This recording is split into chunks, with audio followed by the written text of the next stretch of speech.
Hey folks, so I did another video about the easiest oil change ever, which was one of my wife's Ford Flex. But I am gonna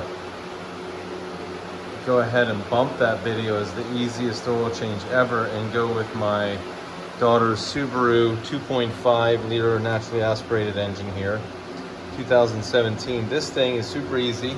The filter, really easy to get to, it's right up top. The filler is right here.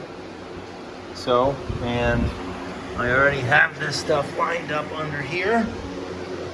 Okay, it does have a shield on it, but that's okay, because Subaru left us a spot, as you can see there, and that is a 17 millimeter socket, which we have right here. So, I am going to go ahead and pop that off, and in fact, I think this is so easy, I can do it holding the camera. Well, camera, you know, phone, whatever, you know what I'm saying. Okay. And my hand will probably be messed up,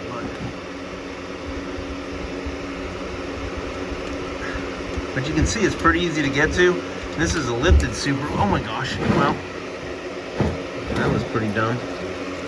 Anyway, you can see this one's easily several inches off the ground, like 10 or 11 inches. So we'll let that come out. I didn't even pop the thing on the top, so we'll let that go. It's warm right now, and because it stopped running about a couple hours ago, parked it in the garage for the oil change. So I will pick you up on the top. Okay, so what we're going to do is just pop this off.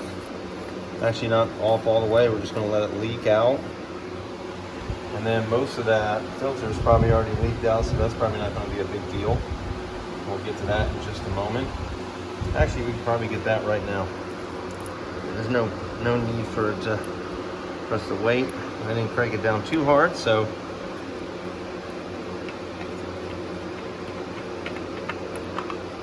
it's not real messy in there. Let's see.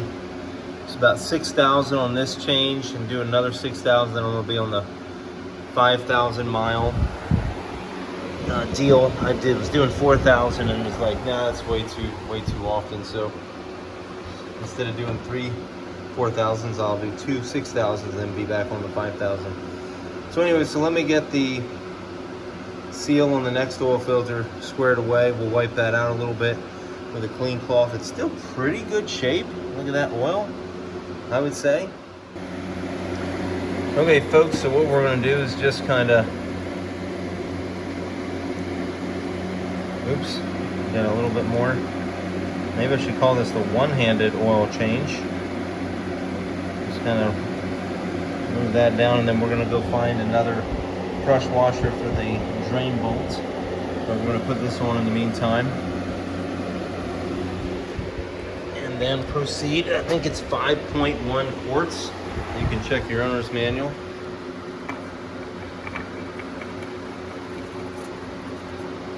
And if you do Fram, this is an XG7317. If you do something else, you'll just have to look it up. I don't know what it is for anything else. I'm going to do that. That's pretty well snug right there. And we'll put this over here. Get that sucker in there, ready to go. And we have a full container right there. We'll probably just put the full container in, full 5 quarts, and then just check it, and then we'll have that for a spare in case we need it. We'll see how that goes. So anyway, I will pick you up once we get a new crush washer there. All right, this packet right here, as you can see the number on there. It basically has a perfectly fitting crush washer, and I think these work for various other things like the rear differential and I want to say the manual transmission on the other Subaru we had. I mean, this one has a manual transmission too. We'll get this installed and then pour the oil back in. Okay, so we will wipe the excess off there. You can't really see. You really can't see unless I get my hand out of the way, so I did kind of miss the pan there, so you want to,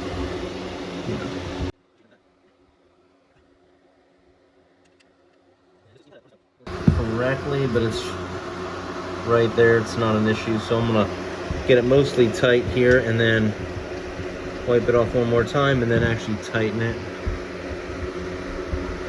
You can look up the torque spec on this, I don't know it. I just make most of them kind of snug.